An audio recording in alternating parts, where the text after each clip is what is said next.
શ્રી વલ્લભાધીશ કી જય.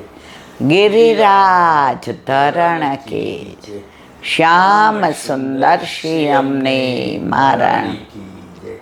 श्री गुसाई जी परम दयाल की. श्री गोकुल नाथ की. दाव दयाल की. श्री नवनीत प्रिया लाल की. अपने माथे બિરાજતા સેવ્ય સ્વરૂપ કી. બધાય વૈષ્ણવને જાજા કરીને જય શ્રી કૃષ્ણ. કાલ અક્ષય તૃતીયા, અખાત્રીજ, કાલે પરશુરામ જયંતિ, કાલે ત્રેતા ને સતયુગની શરૂઆત. એવું કહેવાય છે કે કાલે સુદામાજીના તાંડુલ પ્રભુ આરોગ્ય હતા. કુબેરને લક્ષ્મીનો ભંડાર લક્ષ્મીજી આપ્યો હતો. શ્રીજી બાવાને નાની ઝૂંપડીની અંદર વલ્લભે પધરાવ્યા હતા. ઘણા બધા સુંદર કાર્યો. અક્ષય તૃતીયા એટલે કે અખાત્રીજના દિવસે. કાલે પૂરેપૂરી ગ્રીષ્મ ઋતુની સેવા ચાલુ. પંખાથી માંડીને, ફુવારાથી માંડીને, ખસના વાળાથી માંડીને, ગુલાબજળના છંટકાવથી માંડીને, ચંદનની ગોળીઓથી માંડીને, પણા ધરવાના, ચંદનના વસ્ત્ર, છીપને, મોતીને, ફૂલના શિંગાર. જેમ જેમ આગળ દિવસ જશે એમ એમ ફૂલના શિંગાર આવશે. ફૂલના ટીપારાને, ફૂલના બાજુબંધને, બેરખાને, પોંચીને, અણવટને, વિછ્યાન, લરને, તોરાને. આખો ઉનાળો ફૂલ એટલે પાછા એ વધુમાં વધુ મોગરાના. જ્યાં જરૂર હોય ત્યાં ગુલાબની પાંદડીઓ લેશે કે પ્રભુને શીતળતા મળે. ઉસીર મહલ મેં બેઠે. હવે એક જગ્યાએ વાંચ્યું હતું કે ઉસીર એટલે શું? તો ઉસીર એક જાતનું ઘાસ આવે છે. આંધ્રપ્રદેશમાં વધુ થાય છે. એ 4-5 ફૂટ ઊંચું થાય, એનાથી આગળ ન થાય. અને એના નીચે મૂળમાં ચંદન જેવી સુગંધ હોય. એને વાળો કહેવાય કે ખસ કહેવાય. એ પછી ઉપરનું બધું કાઢી નાખીએ ને નીચેનું જે મૂળ રહેવા દે. તમે જો એ મૂળ જેવું જ હોય, આમ ઝુમખા જેવું. આપણે ખબર જ પહેલાં મથણીમાં એ વાળો નાખતા અને પછી 2-3 કપડાના પાણીથી ગાળતા. કારણ કે ગળણીથી ગાળીએ અને સેજ બી અંદર રહી જાય તો પ્રભુને તો ફૂલથી વધુ કોમળ છે, માખણથી વધુ કોમળ છે, તો ગળામાં ખૂંચે તો એની સુગંધ આવે ઠાકોરજીને. એનું શરબત બનાવીએ તોય થાય. પછી ખસનું અત્યારે અત્તરે આવે, ખસનું શરબતે આવે. તો ઉસીર એટલે આ રીતની વનસ્પતિ જેના મૂળમાં ચંદનની સુગંધ હોય. એટલે પ્રભુને અત્યારે બધી ગ્રીષ્મ ઋતુની સુગંધવાળી સેવા, ચંદનના સુગંધવાળી. એટલે અખાત્રીજથી જે સખડી ધરાવતા હોય એ મગની દાળ અને ચણાની દાળ આગલા દિવસે થોડી થોડી પલાળી રાખે અને પછી એ ઉત્થાપન ભોગમાં સેજ મરચું, લૂણ, મરીનો ભૂક્કો અને લીંબુ નાખીને ઠાકોરજીને ધરે. ટૂંકમાં બધાય શીત ઉપચાર થાય કે પ્રભુને દુપર કી જેઠ મહિનામાં મા માસની ઠંડી લાગે ને એવા ઉપચાર થાય. જેમ જેમ દિવસો જશે એમ ગંગા દસારે પાછી નૌકા વિહારે આવશે. ટૂંકમાં પ્રભુને બધું ઠંડક થાય એવું બધું આવશે. ઘણા તો ઠાડું સ્વરૂપ હોય તો એકલું આડબંધને એ જ ધરાવે, અને ઠાકોરજીને ચંદનની ગોળીઓ કરીને ધરાવે. તો બધી સેવા કાલે કુલ્હે ધરાવાશે. કુંડલ સુંદર, કુંડલ જેમ કે 3 પ્રકારના, બીજા ઘણા પ્રકારના હોય, પણ આની ભાવના સરસ છે એટલે મને યાદ રહી ગયું. મકરાકૃત કુંડલ, મત્સ્યાકૃત કુંડલ અને મયુરાકૃત કુંડલ. મયુરાકૃત કુંડલ, મયુર એટલે મોર, એના આકારના કુંડલ. મોર નિષ્કામ પક્ષી છે, એ સંભોગ કર્યા વિના એને ઢેલ કે મોર આવે છે. જ્યારે પ્રભુનો અતિશય વિરહ થાય અને એની આંખમાંથી આંસુ પડે, નીચે પડે અને એ ઢેલ લે તો ઢેલ આવે, અને ડાયરેક્ટ મોઢામાં મૂકે તો મોર. તો આપણે આ કુંડલ દ્વારા નિષ્કામ કોઈ પણ જાતના હેતુ વિના સેવા, આપણે પ્રભુ માટે ઉપકાર નથી કરતા. જેમ શ્વાસ લેવા જરૂરી છે, જેમ ભોજન લેવું જરૂરી છે, જેમ સ્નાન કરવું જરૂરી છે, જેમ સૂઈ જવું જરૂરી છે, એમ સેવા એ શ્વાસ લઈએ ને તો જ જીવીએ. એમ જો તમે બ્રહ્મ સંબંધ લીધું છે તો ઠાકોરજીની સેવા વિના ના રહેવાય. પણ સેવા એવી રીતે કરવાની પ્રભુને સુખ થાય, માગવા માટે નહીં. માગણી છે ત્યાં લાગણી નથી.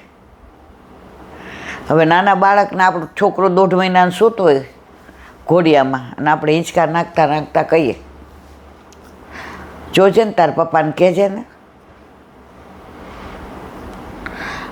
આ વખતે મારે સોનાની બુટ્ટી લેવી છે. અલા ભાઈ, આ 1.5 મહિનાનું બાળક, તો સવારે આપણે મંગળામાં બાળ ભાવથી સેવા કરીએ છીએ. એટલે આપણા વલ્લભે કહ્યું છે, ઠાકોરજી પાસે ક્યારેય કશું મંગાય નહીં. ઠાકોરજીને ખબર જ છે આપણે શું જોઈએ છે. પ્રભુ થોડા ગાંડા છે, એ તો અંતર્યામી, ભલે બાળ સ્વરૂપ છે, ભલે વ્રજાધીશ છે, વ્રજાધીપ છે, પણ પ્રભુ તો છે જ. એ તો આપણા માટે એણે આ લીલા કરી છે. તો એને ખબર છે આપણે પણ જે આપણા હિતનું હોય આપે. તો આપણે પ્રભુની નિષ્કામ ભાવથી સેવા કરવાની. તમે કામ ભાવ રાખો તો સકામ ભક્તિ થઈ ગઈ. તમે મારું આટલું કામ કરો તો હું આખા દિવસનો રાજભોગ કરાવું. આવું ઠાકોરજી કે રહેવા દે, તારે કરોડનો ફાયદો જોઈને તને એમાંથી 15,000 મન દેવા છે, તું તારી પાસે રાખ રાજુ. પ્રભુ આપણી પાસે કોઈ અપેક્ષા નથી રાખ. પ્રેમ. જેની પાસે બહુ ધન હોય ને એને વધુમાં વધુ કમાવાનું મન થાય. મને નાના હતા ને તો કહેવત હતી, ધન રડે ઢગલા થાય અને પંડ રડે પેટ ભરાય. ધન રડે ઢગલા થાય અને પંડ રડે પેટ ભરાય. જેની પાસે બહુ પૈસા હોય ને એ એવા ઓલા મોટામાં રોકે કે એને મળે જ. અને આપણા જેવા નાના માણસો બિચારા ઓલું 100નું ફોર્મ ભરે તોય પાછું આવે. તો જેની પાસે બહુ ધન હોય ને એને વધુ ધનની અપેક્ષા થાય. બહુ જ્ઞાન હોય ને એને જ્ઞાનની અપેક્ષા થાય. બહુ પ્રતિષ્ઠા હોય ને એને વધુ પ્રતિષ્ઠાની ઈચ્છા થાય. જેને બહુ કીર્તિ હોય ને એને બહુ કીર્તિની ઈચ્છા થાય. તો પ્રભુ પાસે તો પ્રેમ છે, કારણ કે વલ્લભે 9 ભક્તિ પ્રહલાદજીની અને 10મી પ્રેમ લક્ષણા ભક્તિ આપે. તો પ્રભુ પાસે પ્રેમ બહુ છે એટલે એને શું જોઈએ છે? પ્રેમ. ये तो प्रेम की बात है उदो, बंदगी तेरे बस की नहीं है. મને એની એક લીટી બહુ જ ગમે છે. દિવસમાં 10 વાર હું ગાતી હઈશ. યહાં દર દર પે હોતી है पूजा, सर झुकाने की फुर्सत नहीं है, ये तो प्रेम की बात उदो. પૂજા આપણામાં નથી, આપણામાં સેવા. પૂજામાં વેદ માર્ગ પ્રમાણે બધું, આપણામાં તો તમારાથી જે થાય તે. પણ એનો મતલબ એમ નહીં કે આપણે 50 વર્ષ સુધી દૂષ મિશ્રિત ધરીએ. ઠાકોરજી જેમ જેમ મોટા થતા જાય એમ આગળ વધવાનું હોય. ઘણા એમ કે અમારા ઘરે ઈલાબેન 50 વર્ષથી ઠાકોરજી બિરાજે. મારા વાલા કેવા નસીબદાર તમે. આઠે એમની સેવા છે. ના ભાઈ ના, સવારે કલાક અમારો સેવામાં જાય, એમાં મારો. કારણ કે છોકરાઓ સૂતા હોય, એના પપ્પાને ચા બનાવી દો એટલે બહાર બેસીને છાપું વાંચતા હોય, અને હું કલાકમાં મારું કામ પતાવી લઉં. અમે તો શું પતાવી લ્યો? સેવા પતાવવાની વસ્તુ નથી.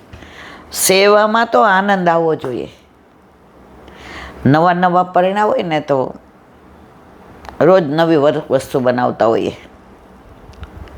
પછી આપણે વર જમવા બેસે ને એટલે આપણે એની પાસે બેસીએ કે આજે જે નવી વસ્તુ બનાવી છે એને ભાવીને તો મારા વખાણ કરશે, અને એના મોઢે વખાણ સાંભળીને જે મજા આવે, આ લૌકિક વાત છે.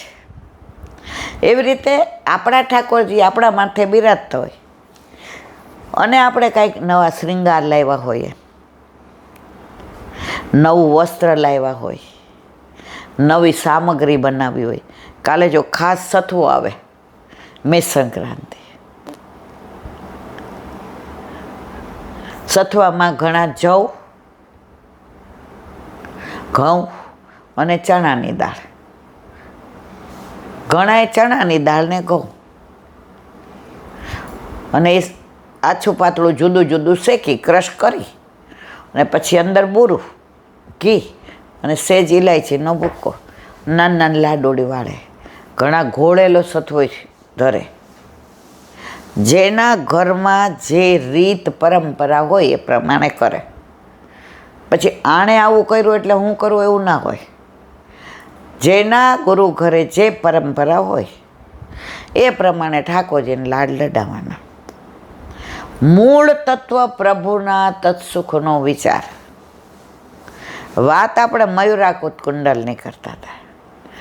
તો નિષ્કામ ભક્તિ, પ્રભુ પાસે કોઈ અપેક્ષા ન રાખો. અપેક્ષા રાખી એટલે પાછા દુઃખી થાય. મારી જો આને કેવું, મારે કેવું,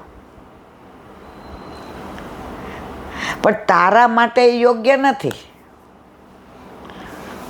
હવે એને ડાયાબિટીસ નથી એટલે રોજ કેરીનો રસ વાડકો ભરીને ખાય, અને આપણે રોજ ઠાકોરજીને ધરાવ્યો હોય, તપેલી ભરીને હોય, તો ડાયાબિટીસ હોય તો લેવાય વાડકો ભરીને. ઓલી નાની કટોરીમાં 2 ચમચી લેવાય, ચખાય. તો એના માટે જે સારું છે આપણા માટે ના હોય મારા વાલા. એ સિંધુ ભવન મકાન લે, એની ફેક્ટરી એ બાજુ છે, અને આપણો ધંધો આ બાજુ છે, તો આપણે આ બાજુ રહીએ છીએ. કોઈના મેલ જોઈને આપણું ઝૂંપડું બાળી ન નખાય. તો આપણા ઘરે આપણા માથે બિરાજતા આપણા ઠાકોરજીને આપણા ગુરુ ઘરની રીત પ્રમાણે, પણ કેવું, પ્રભુના તત્સુખનો વિચાર. પછી ઉનાળામાં ગદેલ ન ધરાય હો મારવાલા, ફોલ્લા પડી જાય ઠાકોરજીને. આપણને કેમ એસીમાં ચાદર ઓઢવી નથી ગમતી? કેમ? બાપા ગરમીએ તો માજા મૂકી છે, કાળો કેર વર્તાવ્યો છે.